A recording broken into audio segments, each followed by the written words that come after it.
السلام علیکم ورحمۃ اللہ وبرکاتہ نحمدہ ونصلی علی رسولہ الکریم۔ ناظرین کرام، دارالعلوم دیوبند کا نام کوئی ڈھکا چھپا نہیں ہے۔ یہ ایک بہت ہی بڑا دینی ادارہ ہے، بڑی درس گاہ ہے، جس سے دین حق جو پھیلا، کتنے علماء تیار ہوئے اور پھر ان علماء نے جا کر محنت کی اور باطل کے ساتھ ٹکرائے اور دشمنان دین کے مقابلے میں آئے اور دین کی ان کی خدمات یہ کسی سے ڈھکی چھپی نہیں ہے۔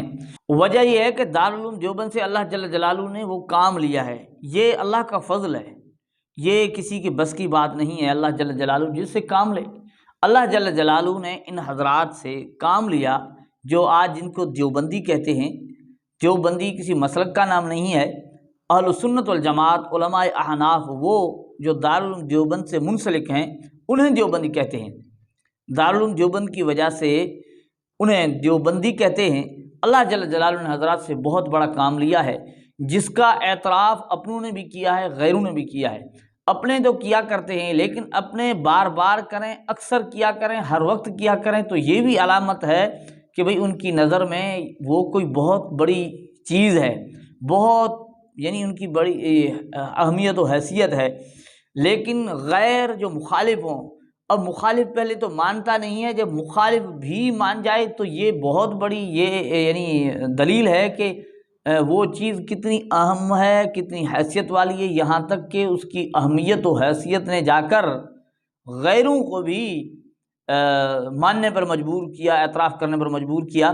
تو آج دارالعلوم دیوبند کے سلسلے میں اپنوں اور یوں سمجھو کچھ غیروں کی، یا یوں سمجھو بظاہر مخالفین کی بھی چند آرائیں آپ کی خدمت میں پیش کرتے ہیں۔ دارالعلوم دیوبند کی تاریخ تو ہم نے بہت سنی ہے، دارالعلوم دیوبند کے سلسلے میں بہت سنی ہوگی، لیکن دارالعلوم دیوبند نے دین کی جو خدمت کی اس کو سراہتے ہوئے، اس کا اقرار و اعتراف کرتے ہوئے ڈاکٹر اسرار بھی کچھ اس انداز سے گفتگو کرتے ہیں۔ متذکرہ بالا جدید مذہبی اقلیت کے مقابلے میں اسلام کے نقل کے دفاع کا سب سے بڑا مرکز دیوبند بنا۔ یہ باتیں پہلے بھی آ چکی ہیں، اب پھر ایک دوسرے اینگل سے آ رہی ہیں۔ جس نے قال اللہ و قال رسول کے حصار میں محصور ہو کر مذہب کا تحفظ کیا، اور اس قول میں ہرگز کوئی مبالغہ نہیں ہے کہ دیوبند ایک درسگاہ و دارالعلوم ہی نہیں، ایک عظیم تحریک ہے۔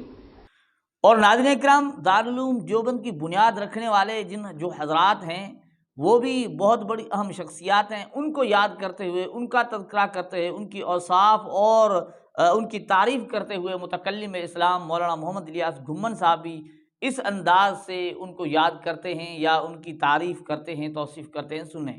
دارالعلوم دیوبند کی بنیاد کو رکھنے والوں میں 5 آدمیوں کے نام تھے۔ اس کے لیے میں نے قرآن کریم کی جو آیت پڑھی ہے اس کا تعلق ذرا ان سے جوڑ کے میں کہتا ہوں۔ ان میں 5 علماء موجود تھے۔ نمبر 1 اینٹ رکھی ہے مولانا رشید احمد گنگوہی نے، اور 1 اینٹ رکھی ہے مولانا محمد قاسم نانوتوی رحمۃ اللہ علیہ نے، اور تیسری اینٹ رکھی ہے حضرت حافظ رفیع الدین صاحب نے، چوتھی اینٹ رکھی ہے محدث احمد علی سہارنپوری نے، اور 5ویں اینٹ رکھی ہے عابد حسین صاحب نے۔ یہ 5 اینٹیں رکھنے والے تھے۔ میں نے اس جو آیت کریم پڑھی ہے، کبھی ایک جملہ کہا کرتا ہوں کہ تم نے دیوبند کو سنا ہے، تم نے دیوبند کے بارے میں نہیں سنا۔ جب بندہ کسی کو سنتا ہے تو ذہن اور ہوتا ہے، اور جب کسی کے بارے میں سنتا ہے تو ذہن اور ہوتا ہے۔ اور ناظرین اکرام، ان حضرات سے اللہ تعالیٰ نے کام لیا، یہ وہ ادارہ جسے اللہ تعالیٰ نے کام لیا اور دین حق پھیلا، دین کو انہوں نے پھیلایا۔ اور دین کو کس انداز سے پھیلایا، کیا پیش کر کے پھیلایا، کیا اس میں کچھ گڑبڑ کی، کیا بڑھایا یا گھٹایا، اس چیز کو مفتی عبدالواحد قریشی صاحب اپنے ان الفاظ کے ساتھ بیان کر رہے ہیں۔ سن لیجیے۔ دارالعلوم دیوبند یہ ہندوستان کے ضلع سہارنپور کے علاوہ علاقہ دیوی بند، جسے آج دیوبند کہتے ہیں، وہاں پر یہ مدرسہ قائم ہے۔ اس کی وجہ سے خود کو دیوبندی کہا جاتا ہے۔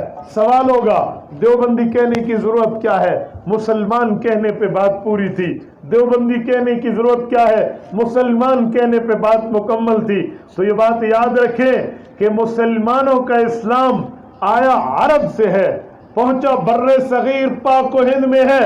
جب بر صغیر پہ یہ دین پہنچا، اس دین میں کچھ لوگوں نے کہا پرانا ہے، اضافہ کر دو، کسی نے کہا کمی کر دو، کسی نے اضافہ کیا، وہ بن گئے بدعات والے جن نے دین کو بڑھا دیا۔ جس نے دین میں کمی کی یہ بن گئے الہاد والے جنہوں نے دین کو کم کر دیا۔ علماء دیوبند جو اس علاقے کے باسی تھے، جنہوں نے اس مدرسے کی بنیاد رکھی تھی، وہ کہنے لگے دین کبھی پرانا نہیں ہوتا، دین اللہ کا اتارا ہوا، رسول اللہ کا دیا ہوا، صحابہ کرام کا پھیلایا ہوا، امام اعظم ابو حنیفہ رحمہ اللہ کا لکھوایا ہوا ہے، یہ پرانا نہیں ہے، یہ قیامت تک کے لیے آیا ہے، یہ پرانا نہیں ہے، یہ نظام حیات بن کے آیا ہے، یہ پرانا نہیں ہے، یہ آپ کے اور میرے لیے مکمل ضابطۂ حیات بن کے آیا ہے۔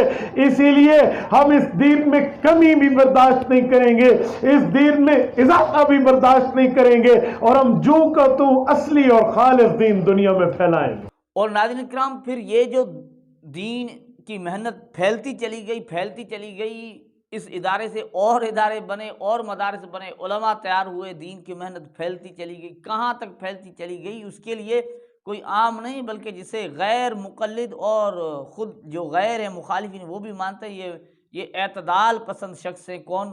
شیخ الاسلام مفتی تقی عثمانی صاحب نے اس چیز کا اقرار کیا، اعتراف کیا، بتایا کہ دارالعلوم دیوبند کی محنت کہاں کہاں پھیلی ہے، ذرا یہ بھی ان سے سن لیجیے۔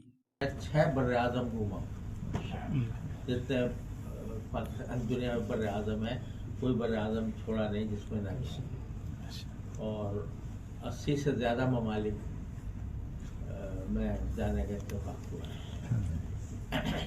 اللہ تبارک و تعالیٰ کا یہ فضل و کرم میں آنکھوں سے دیکھا ہے کہ جہاں کہیں جاؤ دارالعلوم دیوبند سے تعلق رکھنے والا کوئی آدمی خدمت والا مل جائے گا ہر جگہ، جس جگہ۔ تو ناظرین اکرام، یہ وہ ہیں جو دارالعلوم دیوبند کی محنت کے معترف ہیں، یہ وہ ہیں جو مانتے ہیں دارالعلوم دیوبند ایک بہت بڑا ادارہ ہے، ان دارالعلوم دیوبند سے اللہ نے کام لیا ہے، علماء دیوبند سے اللہ نے کام لیا ہے، دین کی خدمت کی ہے، علماء دیوبند کے قائل ہیں یہ لوگ، انہوں نے بتایا۔ لیکن جو غیر ہیں، مخالفین ہیں، غیر مقلد، جو ہر وقت احناف پر یعنی بولتے رہتے ہیں، جو جی میں آتا ہے بولتے رہتے ہیں، ان میں سے بھی ایسے ہیں جنہوں نے اس چیز کا اعتراف کیا ہے، مانا ہے۔ کیا مانا ہے کہ دارالعلوم دیوبند والوں نے، علماء دیوبند نے کیا خدمت کی، کون سی خدمت کی، وہ بھی ان سے سن لیجئے۔ اس وقت پاکستان اور ہندوستان میں اہل حدیثیت، خدمت حدیث، خدمت بخاری کا جو اعزاز ہے وہ ہمارے ہاتھ میں نہیں ہے، وہ ہمارے ہاتھ میں نہیں ہے۔ وہ کس کے ہاتھ میں ہے؟ وہ دیوبندیوں کے ہاتھ میں ہے۔ انہوں نے محنت کی ہے، وہ اہل حدیث نہیں ہیں، لیکن انہوں نے صحیح بخاری کی خدمت کی ہے۔ جو نسخہ آپ پڑھا رہے ہیں جس حاشیہ سے، اس کو احمد علی سہارنپوری کا نسخہ کہتے ہیں۔ تو ناظرین کرام، یہ دارالعلوم دیوبند کی مختصر طور پر آپ کے سامنے چند جو ہے نا وہ ویڈیو کلپس رکھی ہیں جو دارالعلوم دیوبند کا اعتراف کیا جا رہا ہے، ان میں غیر مقلد بھی ہیں۔ اگر ہم اس کو تلاش کریں گے بہت ساری ایسی ویڈیوز مل جائیں گی جس میں دارالعلوم دیوبند کی تعریف کی جاتی ہے، اس چیز کا اعتراف کیا جاتا ہے کہ دارالعلوم دیوبند سے اللہ نے کام لیا ہے۔ اب آپ خود ہی سوچئے کہ اتنا بڑا ادارہ، اتنا بڑا جل جلالہ نے ان سے کام لیا ہے، جس کو غیر بھی مان رہے ہوتے ہیں، تو ظاہر ہے حاسدین کو تو حسد ہوگی، ان کے اندر میں تو جناب وہ جلن ہوگی، تکلیف تو ہوگی نا۔ اب اس تکلیف کا اور کوئی علاج نہیں ہے، ہم بس یہی کہتے ہیں کہ اللہ جل جلالہ حاسدین کو ہدایت دے، سمجھ دے، اور اللہ جل جلالہ علماء دیوبند سے مزید کام۔ یہ ہے حقیقت۔